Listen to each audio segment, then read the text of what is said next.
for tonight. So, the first speaker from the EPP party, Hildegard Bentel, the floor is yours.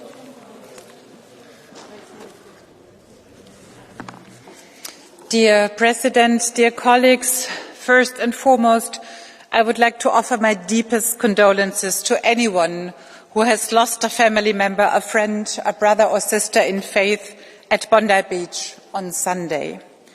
My prayers also go out to those who were injured and who are still struggling for their lives, and to all those whose memories of Hanukkah celebrations will from now on be tainted by the sentiment of horror. I would also like to express my deep appreciation to the Jewish Chabad community and the non-Jewish citizens of Sydney for their strength and resilience, gathering again and again after the attack at Bondi Beach, standing united, continuing to spread light and hope. This, as well as the many blood donations since then, is an enormous sign of moral strength and devotion to humanity. But colleagues, for politicians like us, members of parliament, and even more so for ministers and prime ministers, it is not enough to light candles and express condolences. Our words matter. Our decisions matter. We must ask ourselves, do our words incite hatred or empathy?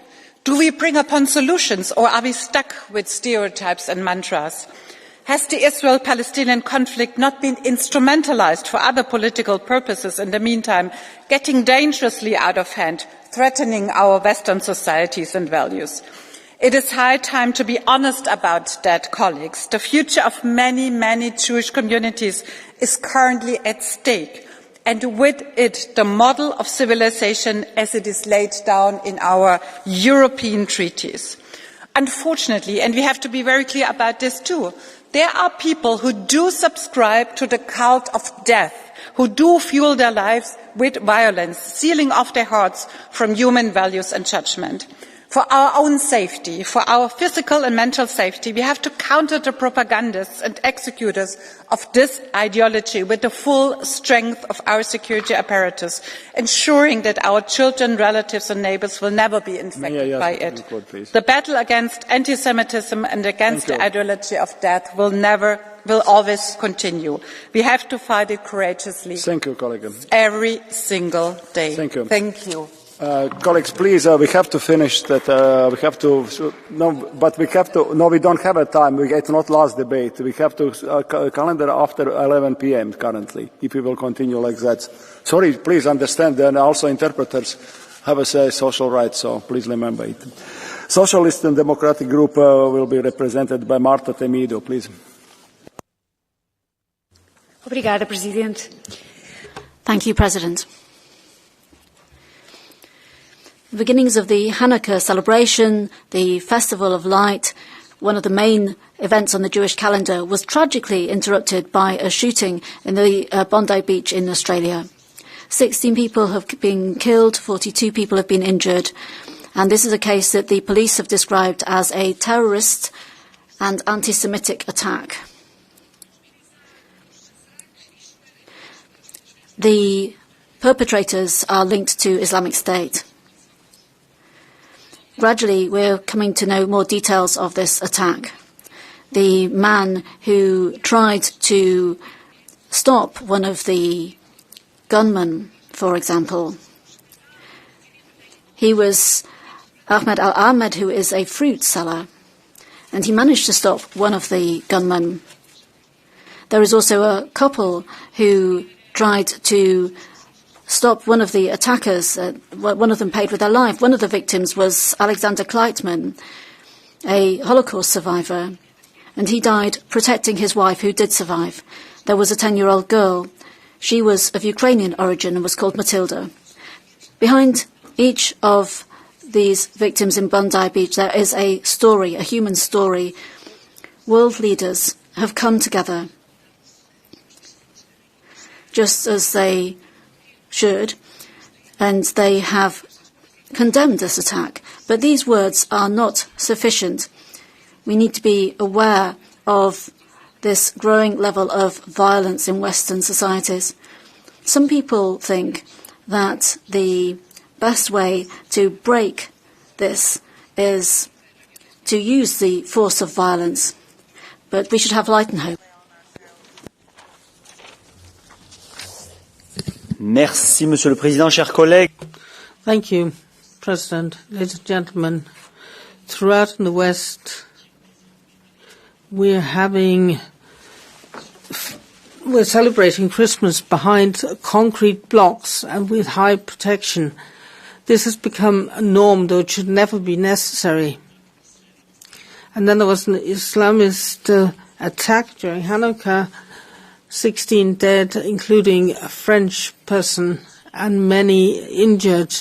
I extend my sympathies to the families and the victims and praise the Australian police for the way they tackled the crisis. This is not an isolated incident. It's part of an Islamist ideology.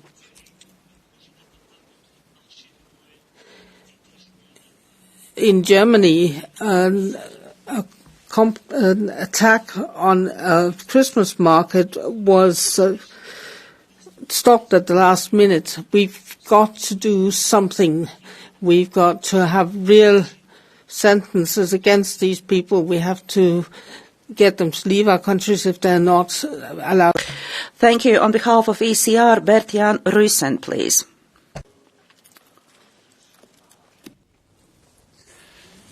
Dank u wel, voorzitter. Om te beginnen sluit ik me aan. Thank you very much. First of all, I agree with the words of sympathy that the President started the sitting yesterday.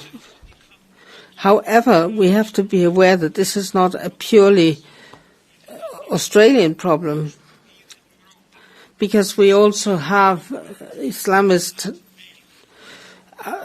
ideologies and anti-Semitic movements here, and we've got to do something, because there are a lot of words being spoken about anti-Semitism, but where are the actions? And if we do anything, we're fighting the symptoms. We need to tackle the problem at its source. We should first of all ban the Muslim Brotherhood. Let's be quite clear in our asylum procedures. If you don't recognize Israel as a state, you can't get into Europe. And we should be clear in the universities as well. No money if your university is a place where they preach anti-Semitism and anti-Zionism. We've got to act before it's too late. The Jewish community must be able to count on us. And now, in behalf of Renew, Mr. Kerner, please. Colleagues, it was a terrible anti-Semitic terror attack in Sydney that took place. Our thoughts are with the victims and their families and friends. One would have hoped for something much better on Sunday. Ahmed, however, with great courage, succeeded in overcoming one of the terrorists.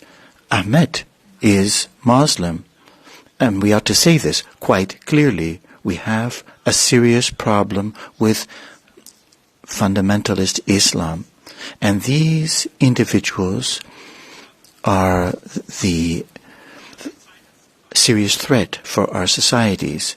And then we have anti-Semitism. Individuals who were peacefully celebrating, who were simply killed, simply because they were Jews. Globalize the Intifada. This is what leads to these types of crimes, and that was something that was said. The events of Sunday throughout the world, people mourn it, but free societies have to protest and have to express themselves against all types of extremism and against anti-Semitism as well. Thank you.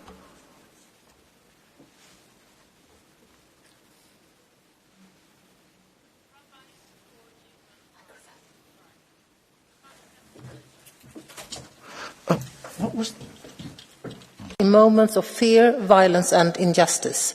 We are called not to retreat into silence, but to increase the light through compassion and solidarity and an unwavering commitment to human dignity and the sanctity of every life.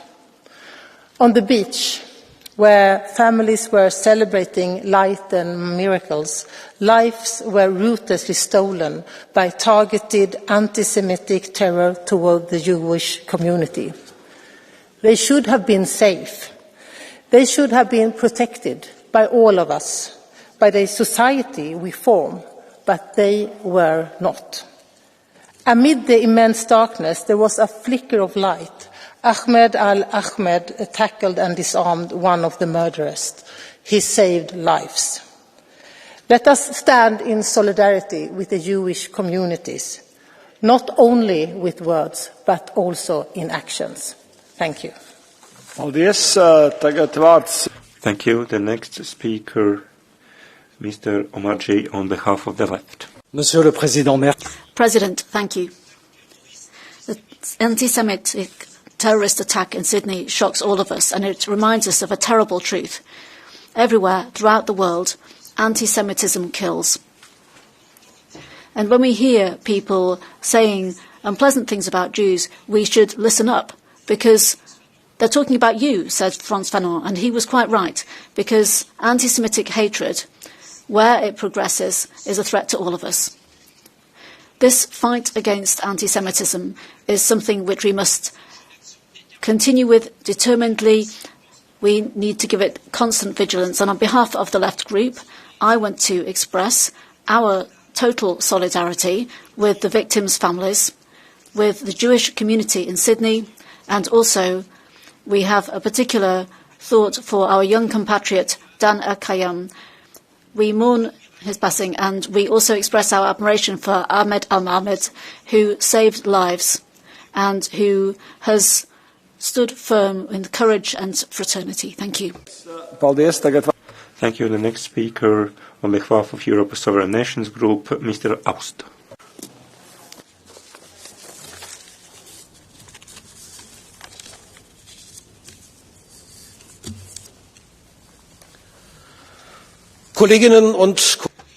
Colleagues, the attack on the Hanukkah celebrations in Sydney was an attack in which 15 people were murdered, and in its coldness and its brutality, it has deeply shocked us. Our thoughts and condolences are with the victims and their families. At the same time, the attack has security implications, because this attack was not a tragic accident. Rather, it follows a pattern. It was Islamist terrorism. It is nonsense to claim that Islamism has nothing to do with Islam. Islam makes claims to supremacy. The fight against the unbeliever is based on Quranic teachings. It can hit anyone, regardless of whether Jewish, Christian or atheist, and regardless of whether you come from Australia, Nigeria, Israel or Europe. Now, we spend a lot of political energy on abstract threats, but at the same time, specific warnings are being neglected. Now, this is not about ideology. We are setting the wrong priorities. Our Christmas markets, carnivals, rail stations do not need to be protected from Russian soldiers, but rather from violent Islamists. At the same time, the courage of Ahmed al-Ahmed, who disarmed one of the attackers, shows what this is all about. It's not about ethnicity or your religion. It is about standing up for civilized values. Ladies and gentlemen, the speaker is interrupted. Have to be fair to everybody. Colleagues, your micro is switched off. Nobody hear you. Colleague, please finish. Colleague, please finish and not spend the time which is very big value tonight. Next speaker, Antonio Lopez Isturiz Vice.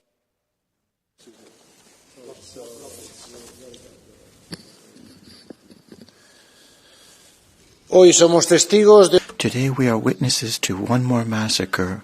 How many more times are we going to ignore this scourge of anti-Semitism? Anti-Semitism is growing.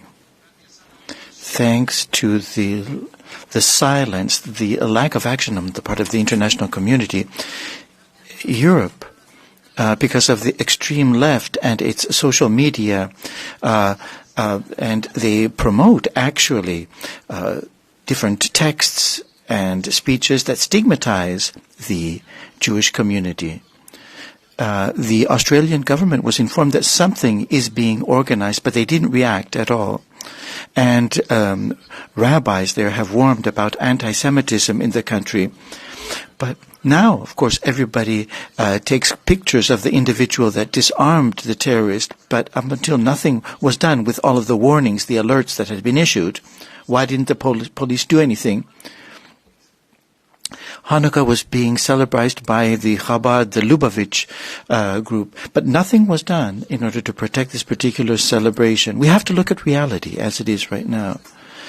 That terrorists are motivated by hatred, by that hatred of this group of people. Radicalism is the cancer of our society, and it is fed by the passivity and the inaction of our political leaders. This is something that we cannot ignore.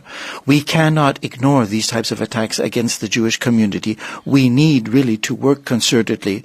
The international community has to act. Thank you. Juan Fernando Lopez Aguilar, sorry.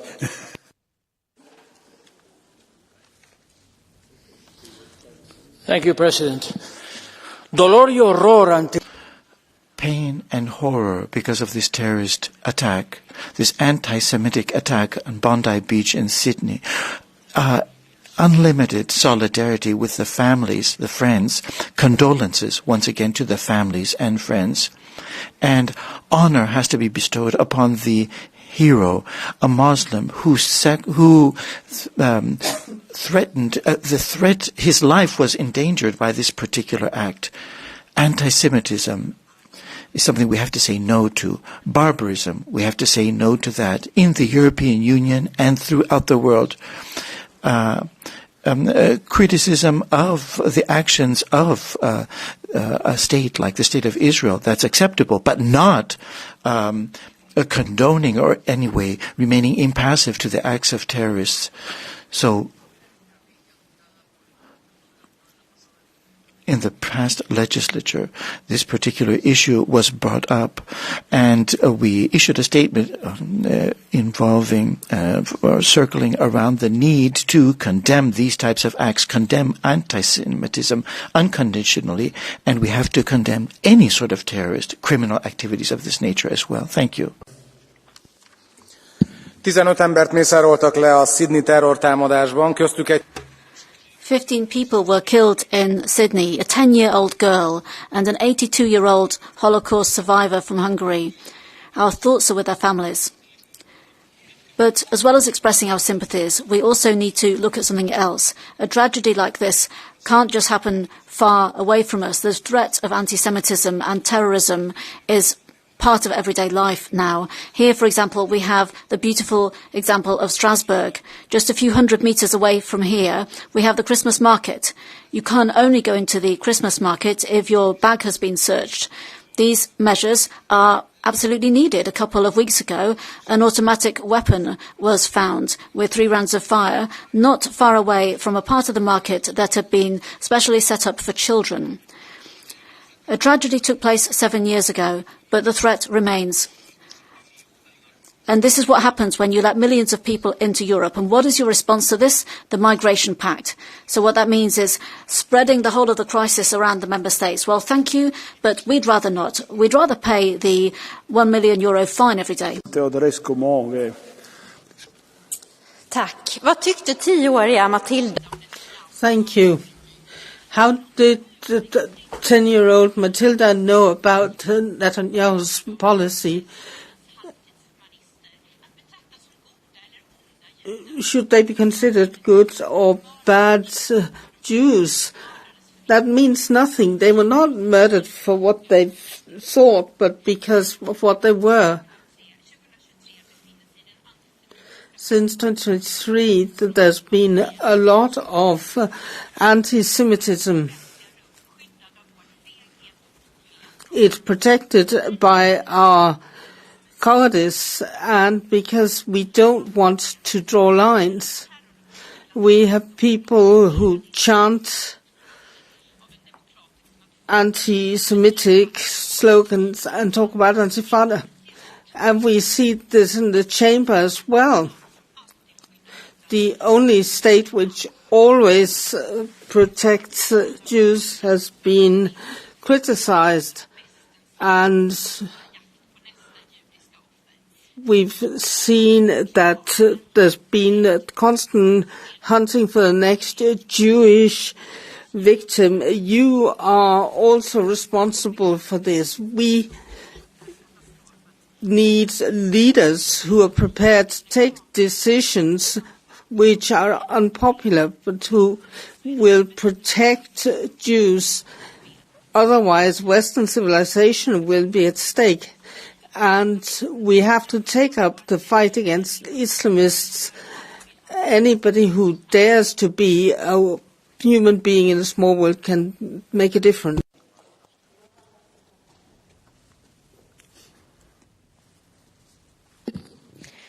Der brutale Anschlag. The brutal attack on a Jewish Hanukkah celebration in Sydney has once again demonstrated to us where hatred leads when it is not contested. People were targeted for attack because they were Jewish. This attack is not directed at individuals, but against Jewish life as a whole. Extremists want to destroy Jewish life, everyday life, joy, visibility.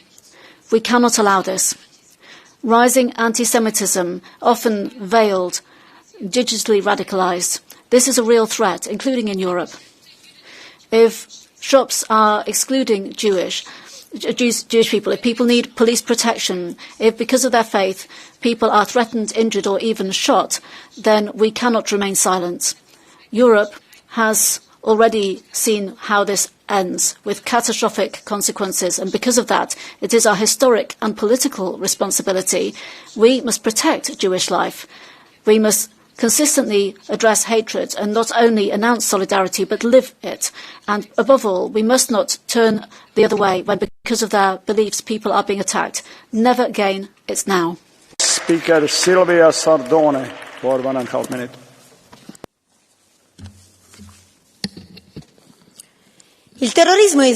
Terrorism, Islamic terrorism, kills throughout the world.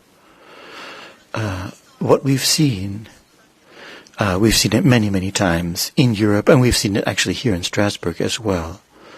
Those who serve this type of Islamic fanaticism, how have they been confronted? How have they been dealt with? How is this being disseminated through the mosques, with the support of imams, with a text, the Sharia as well? The censorship that is in the Sharia as well, is something which is totally unacceptable. It's not only Jews that are at threat here, but Christians as well. Now, we speak about an emergence of Islamophobia. There are funds which are being dispersed here and there, support for Turkish universities as well, for Islamic universities as well, trying to create this type of situation where essentially, well, what's happening is that these people are being supported. These people are being supported, and the criticism that ought to be exercised isn't our Western culture. Our Western culture is forgotten altogether. So this is something which is totally shameful, and it's time for the European Parliament to act on this particular front to protect our Western civilization. Thank you. Thank you very much, colleagues. When I was reading early morning on Monday after the horrible attack in Sydney, Australia, in a Jewish newspaper about the matter of fact that the hero, Ahmed al-Ahmed, is a Muslim, fortunately, since he survived the attack, it touched me deeply. And it remembered me of what I have stated time and again in this plenary and elsewhere, that Islamism and Islam is not the same. Islamism is an ideology of hatred, antisemitism, violence, brutal terrorism. Islam is a religion as other religions and deserves the same freedom of religion. How many times have we talked in this very parliament about antisemitism and where it leads to, and about the responsibility of the vast majority of people who are not anti-Semites to make proper dwelling for Jewish people possible? And how many times it was of doubt whether we are coherent in Europe of doing that. So Australia is not Europe, but we must not underestimate the threat that's also here, that's also in the member states of the European Union, that's everywhere in the world. So this horrible attack, while we mourn the victims, we must even strengthen our efforts to make proper dwelling for Jewish people possible and to fight anti-Semitism in all its forms. Thank you. Next speaker, Sakis Arnautoglu. For 1 minute, please.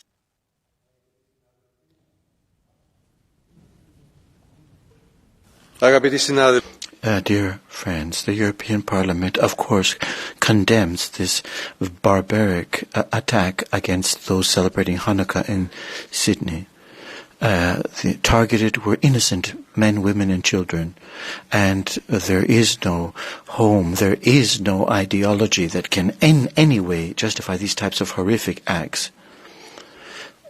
These are attacks against all of us, and we ought to stand up against these types of acts with very decisive steps in order to protect the freedom of faiths and confessions. We will not allow anti-Semitism to undermine our values. Our response is more democracy, more solidarity, and less tolerance to any sort of act of hatred and, of course, terrorism. Thank you. Staniek, for 1 minute, please.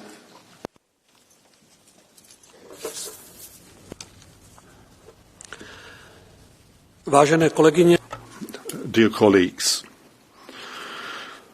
I was deeply disturbed to hear the news of the anti-Semitic terrorist attack in Sydney. I'm expressing my solidarity with the victims, their families, and the Jewish community.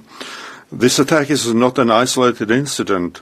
Since October 7, 2023, there have been at least 48 serious attacks on synagogues and Jewish institutions around the world, regardless of the fact that these communities have no influence on Israel's actions in Gaza.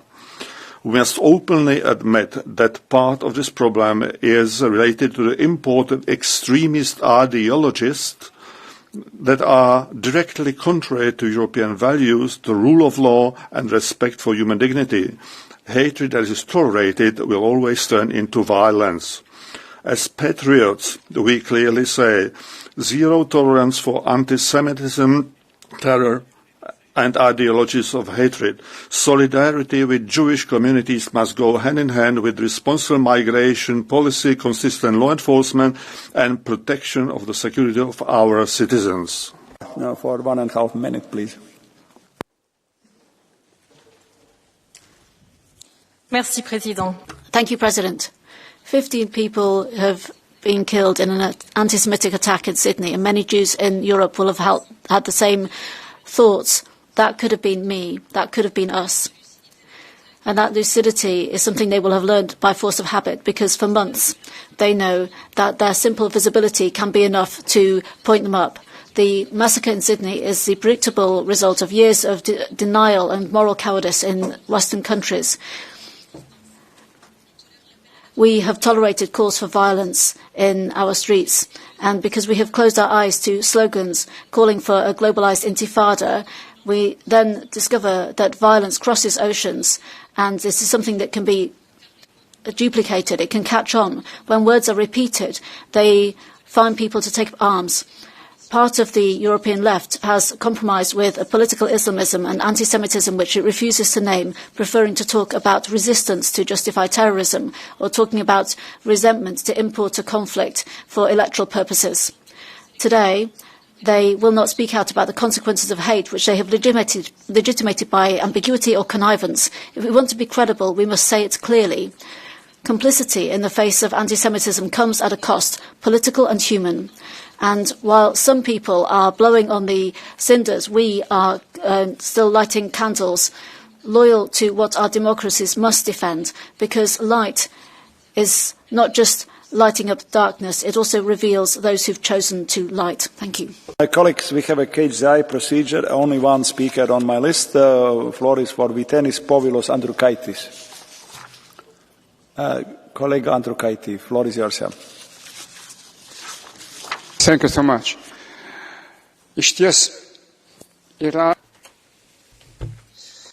Indeed, it is highly difficult to speak in the face of such drama. Terrorism does not have neither nation nor religion. Whether it's Breivik in Norway who shot innocent children, or now those two terrorists of the Islamist State that shot dozens of people. In both cases, we have an example as to what horror it is to have this terrorist culture that cannot be tolerated in any way. On the other hand, the hatred speech which erupts even here in condemning Islamists, fundamentalists, but also hatred towards Muslims, while Ahmed al-Ahmed is a true example of a tolerant, believing Muslim. So we have to fight anti-Semitism, but we also have to fight any radical hatred speech. Thank you. Procedure and debate is closed on this point in agenda. Nākamais darba kārtības punkts. The next point on the agenda, Council and Commission statements, recent developments in Palestine and Lebanon. For the Commission, to Commissioner Šuica, floor is yours when you are ready to please take it.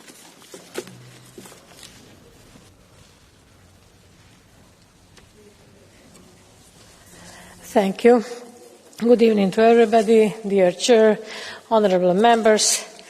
There have been a number of important developments over the last few weeks, and I am pleased to say that the European Union, as the European Union, we are engaging substantially and contributing to peace and stability in the region. We had, as you might know, the first meeting of the Palestine Donor Group on 20th of November in Brussels, and it was a milestone event. The meeting was co-chaired by the European Union and Prime Minister Mustafa from the Palestinian Authority. It represented an important platform to demonstrate broad support for a reformed Palestinian Authority. It was also a good opportunity for the Palestinian Authority to demonstrate its progress and commitment to the implementation of the reform agenda. This is crucial both for the effective governance of Palestine in the framework of a two-state solution and to build trust with donors. We indeed managed to generate support from the international community, and we also received additional pledges by member states to support the Palestinian Authority through our Pegase mechanism. This reconfirms the value added of Pegase in supporting the provision of key basic services to the Palestinian citizens. The Palestine Donor Group also generated support for Gaza's recovery and reconstruction, and there is a consensus on the preservation of Gaza's territorial integrity. The other major development was the adoption, as I am sure you follow this, was the adoption of the UN Security Council Resolution 2803. It can advance a lasting peace. The European Union stands ready to contribute to stability, recovery and reconstruction and provide expertise, including in the Board of Peace for Gaza. We propose the redeployment of the EU Border Assistance Mission to the Rafah crossing EUBAM Rafah and to enhance the EU Policy Mission for the Palestinian Territories EUPOL COPS. Building on our humanitarian aid, we are also ready to contribute to the provision of basic social services, also to the rehabilitation of infrastructure in Gaza and to help strengthen its governance and administration. At the same time, we continue our support for reforms of the Palestinian Authority. They are key for a credible path to Palestinian statehood. Let me say that it is of great interest and great importance that we use an integrated approach to the reconstruction of Gaza. We want to link European, United States and Arab roles. They must be anchored in support of Palestinian self-governance and integrate security and civilian efforts. In short, whatever we contribute to Gaza's recovery must be effective, financially sound and in line with our broader political perspective for Palestine. Let me therefore add this with regard to the West Bank. I note with great concern the critical situation as settlers' violence has intensified during the olive harvest and settlement expansion has increased. This is not in line with international law, nor are Israel's military operations and restrictions of movements. Now I would like to draw your attention to Lebanon, because this is also the topic. Yesterday afternoon, we held the first EU-Lebanon Association Council, the first one in the last 8 years. This is a strong signal of our reinforced commitment to deepening our ties with the country. I left no doubt about our unwavering support to Lebanon's stability, recovery and reform process. I also renewed our offer to launch a strategic and comprehensive partnership with Lebanon once the conditions are met.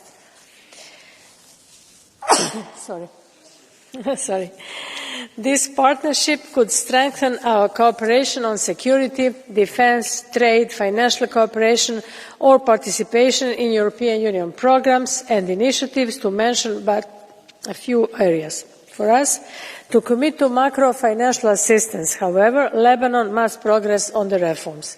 These reforms are needed to rebuild state institutions and the banking sector, and we passed a clear message yesterday. These reforms are a sine qua non. They are not only a precondition for additional support, but first and foremost for Lebanon's economic recovery and long-term stability. The situation in Lebanon remains extremely fragile. The ceasefire must be respected by all sides. We welcome the government's efforts to establish the state monopoly of arms. In this regard, the European Union is providing support to the Lebanese armed forces for land and sea border security and to the internal security forces capacity. To conclude, developments in the Middle East are moving fast. In this complex and rapidly evolving situation, it is important that we act with a cool head, but with a clear compass to achieve peace, stability and ultimately prosperity in the region. Our efforts are guided by a strong sense of collaboration, both with countries in the region and with all international partners who engage in promoting peace, security, recovery and reconstruction. And thank you very much. Looking forward to your comments and your positions. Thank you. Thank you. Now, on behalf of the EPP, Antonio Lopez Isturiz White. Dear Commissioner and friends, some days ago we received good news, the first direct talks between Lebanon and Israel in 40 years. The fact that the Lebanese government has shown willingness to start negotiations with Israel cannot be overlooked. Lebanon is heading for elections next year and looking